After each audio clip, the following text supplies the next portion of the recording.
జరిగిందే దొంగ ఓటింగు, దానికి మళ్ళా ఉత్కంఠ, దానికి మళ్ళా నువ్వా నేనా, దానికి మళ్ళా ప్రజాస్వామ్యం నిలబడింది అంటే మీ ఉద్దేశము దొంగ ఓటింగ్ జరిగిందన్న విషయం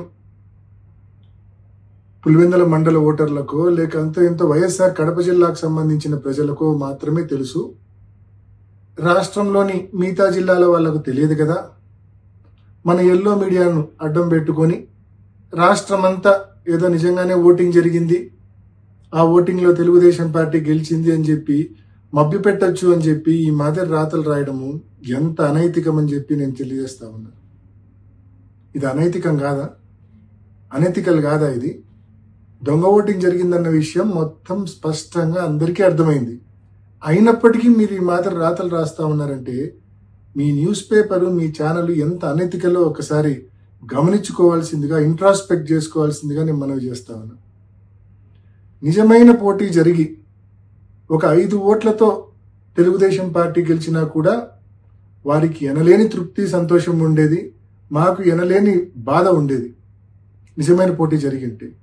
కానీ ఈ మాదిరి పోలీసుల సంపూర్ణ సహాయ సహకారాలతో వేలాది మంది తెలుగుదేశం పార్టీ కార్యకర్తలను ఈ 15 బూతుల దగ్గర పెట్టి, బూతులు ఎదురుగానే వాళ్ళని పెట్టి, మా పోలింగ్ ఏజెంట్లు లోపలికి పోకుండా అడ్డుకొని ఏజెంట్ ఫారాలు చించి, నిజమైన ఓటర్లు లోపలికి పోకుండా వాళ్ళ దగ్గర బలవంతంగా ఓటర్ స్లిప్పులు లాక్కొని లోపలికి వెళ్ళి దొంగ ఓట్లు వేసి, మరి ఈ మాదిరి జరిగిన దాన్ని ఎలక్షన్ అంటారా?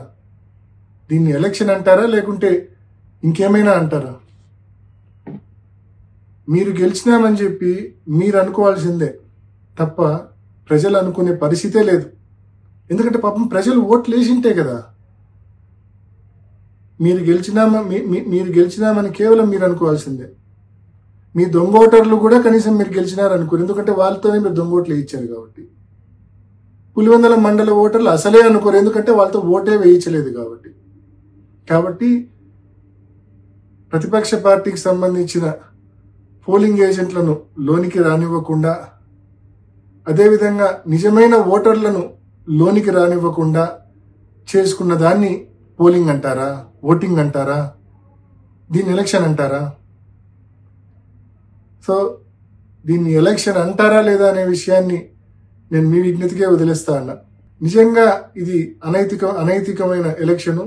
నిజంగా ఇది ఒక ఫార్స్, అబ్సల్యూట్ ఫార్స్ ఇది ఈ ఎలక్షన్ అనేది. సో నేను వైసీపీ కార్యకర్తలందరినీ నేను మనవి చేస్తా ఉన్నా, ఎవ్వరూ నిరుత్సాహపడాల్సిన అవసరం లేదు, ఎవ్వరూ బాధపడాల్సిన అవసరం లేదు. వీరికి గుణపాఠం చెప్పే టైం మనకు కూడా వస్తుంది. కానీ ఆ రోజు మనం ఈ మాదిరి దొంగ ఓట్లతో కాదు, మనం ఎప్పుడూ చేసే మాదిరి నిజమైన ఓటింగ్తోనే నిజమైన ఓటర్తో ఓటు వేయించి వీళ్ళకు గుణపాఠం చెప్దాము. తప్పకుండా ఆ రోజులు దగ్గరలోనే ఉన్నాయి. ఎవ్వరు నిరుత్సాహపడద్దండి, ఎవ్వరు బాధపడద్దండి.